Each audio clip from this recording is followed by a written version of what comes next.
மின்னியலோட தொடர்ச்சி இது 6லேருந்து 10 வரைக்கும் இருக்கிற இயற்பியலில் மின்னியல் அந்த தலைப்பின் கீழ் உள்ள 40 கேள்விகள் ஏற்கனவே மற்ற 2 வீடியோவில் நம்ம பார்த்துட்டோம். இது 41வது கேள்வி. தாமஸ் ஆல்வா எடிசன் என்பவர் ஒரு டேஷ் நாட்டு கண்டுபிடிப்பாளர். தாமஸ் ஆல்வா எடிசன் அமெரிக்க நாட்டின் கண்டுபிடிப்பாளர். 42வது கேள்வி. மின் விளக்கை கண்டுபிடித்தவர் டேஷ். Thomas Alva Edison. மின் விளக்கு மட்டும் இல்லாமல் இவர் 1000க்கும் மேற்பட்ட உபயோகமான பொருட்களை உருவாக்கியிருக்காருன்னு சொல்கிறாங்க. கான்வர்சேஷன்ஸ் ஆன் கெமிஸ்ட்ரி இந்த புத்தகத்தை எழுதியவர் யார்? Jane market. டைனமோவை கண்டுபிடித்தவர் மைக்கேல் ஃபாரடே. மின் மோட்டாரின் முன் மாதிரியை வடிவமைத்தவர் மைக்கேல் ஃபாரடே. மின் மோட்டாரின் முன்மாதிரி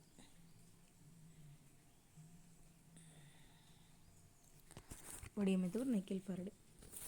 முதலாக இந்தியாவுக்கு மின்சாரம் பயன்பாட்டிற்கு வந்த வருஷம் 1899.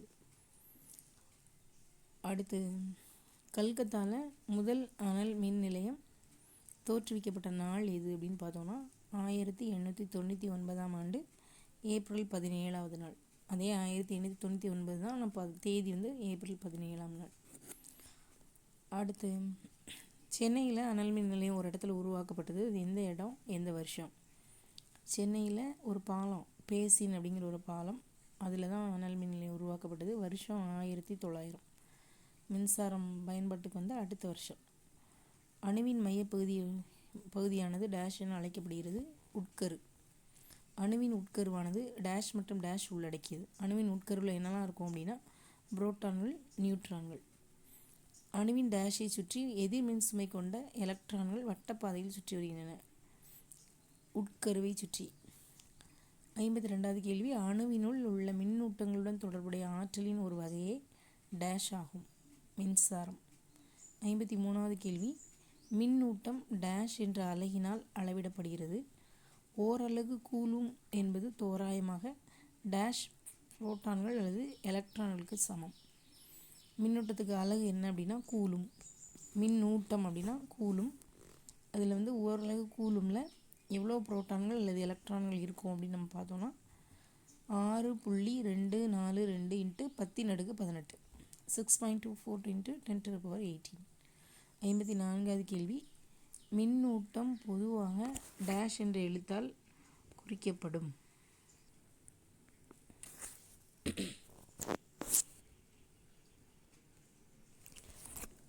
54வது கேள்வி. மின்னூட்டம் பொதுவாக டேஷ் என்ற எழுத்தால் குறிக்கப்படும் அப்படின்னு போட்டிருக்கு. இதில் என்ன எழுத்து அப்படின்னா Q, ஸ்மால் Q. அடுத்து மின்னூட்டங்களின் ஓட்டமே டேஷ் எனப்படும். இது மின்னோட்டம், மின்னோட்டத்தின் குறியீடு அது மின்னூட்டம், இது மின்னோட்டத்தின் குறியீடு கேபிட்டல் I.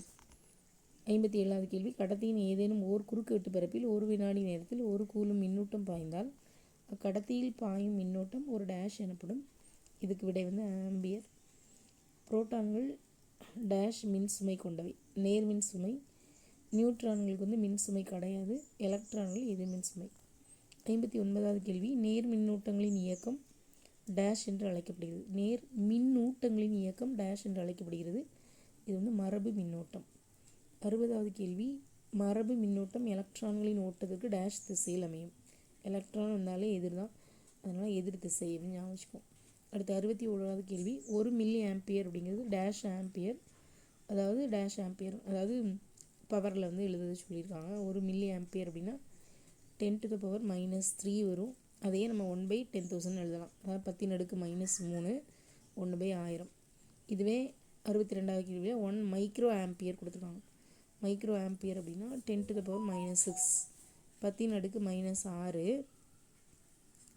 அப்படி இல்லைன்னா 1/10,00,000. அடுத்து 63வது கேள்வி. டேஷ் இருந்தால் மட்டுமே கடத்தியின் வழியே மின்னோட்டமானது செல்லும். என்ன இருந்தால் மின்னோட்டம் செல்லும் கடத்தியின் வழியா அப்படின்னா மின்னழுத்த வேறுபாடு. அடுத்து 64வது கேள்வி. இரு புள்ளிகளுக்கு இடையான டேஷ் என்பது ஓரலகு மின்னூட்டத்தை ஒரு புள்ளியிலிருந்து மற்றொரு புள்ளிக்கு நகர்த்த தேவைப்படும் ஆற்றலின் அளவு. ஓரலகு மின்னூட்டத்தை ஒரு புள்ளியிலேருந்து இன்னொரு புள்ளிக்கு கடத்தணும். அதுக்கு என்ன இருக்கணும் 2 புள்ளிகளுக்கு நடுவில் அப்படின்னு கேட்டோம்னா மின்னழுத்த வேறுபாடு. 65வது கேள்வி. மின்னழுத்த வேறுபாடோட அளவீடு என்ன அப்படின்னா வோல்ட். அடுத்து டேஷ் ஆனது நீரோட்டம் போல் அதிக மின்னழுத்த மட்டத்திலிருந்து குறைந்த மின்னழுத்த மட்டத்தை நோக்கி பாயும். இது என்ன அப்படின்னா மின்னோட்டம். 67வது கேள்வி, இரு புள்ளிகளுக்கு இடையான மின்னழுத்த வேறுபாட்டை டேஷ் என்ற கருவியை கொண்டு அளவிடலாம். வோல்ட்மீட்டர்.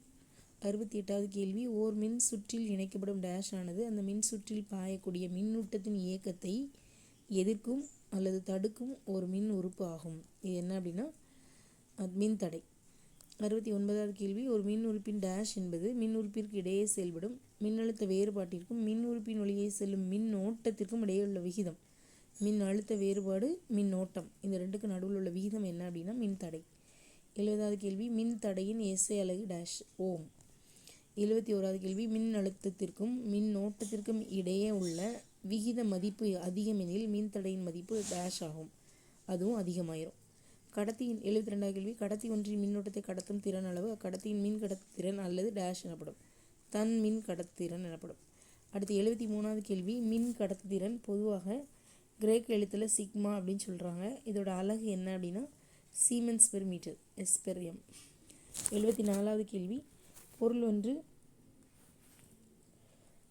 தன் வழியே மின்னோட்டம் பாய்வதை எவ்வளவு வலிமையாக எதிர்க்கும் என அளவிட்டு கூறும் பொருளின் அடிப்படை பண்பே அப்பொருளின் டேஷ் எனப்படும்.